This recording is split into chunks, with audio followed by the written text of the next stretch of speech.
Voici la pochette du premier album post-mortem du roi de la pop Michael Jackson. Un an et demi après la mort du chanteur, que nous réserve Michael, intitulé de l'album sorti vendredi 10 décembre. Alors cet album, il y a 10 titres. Il y a quelques featuring, notamment avec Akon. Vous avez aussi un duo avec Lenny Kravitz. Et vous avez bien sûr le titre phare de l'album, qui va lancer l'album, Breaking News. L'album tient bien la route.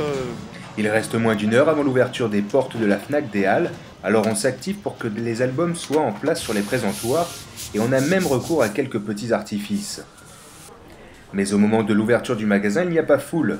Une des raisons est le jour choisi de la sortie de l'album, le vendredi, qui s'avère être peu propice selon les vendeurs. Toutefois, certains ont fait le déplacement et peuvent écouter l'album. Mais les premières réactions ne sont pas très positives. On s'attend quand même à mieux que ça quand même, par rapport à l'album. On s'attend à quelque chose de mieux quand même. Et quand on demande si l'album mérite achat, Franchement non.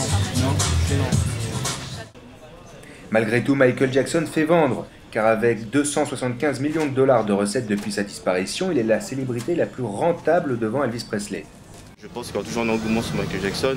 Tout ce qui pourra sortir sur Michael Jackson sera toujours un événement. Ça reste quand même King of the Pop, c'est pas pour rien, c'est vraiment l'artiste majeur du XXe siècle. Il y a 10 ans, les vendeurs Fnac exposaient 10 000 CD de Michael Jackson contre 2000 aujourd'hui. Mais entre-temps, il y a eu la crise du disque et même les plus grands n'échappent pas aux méfaits d'Internet.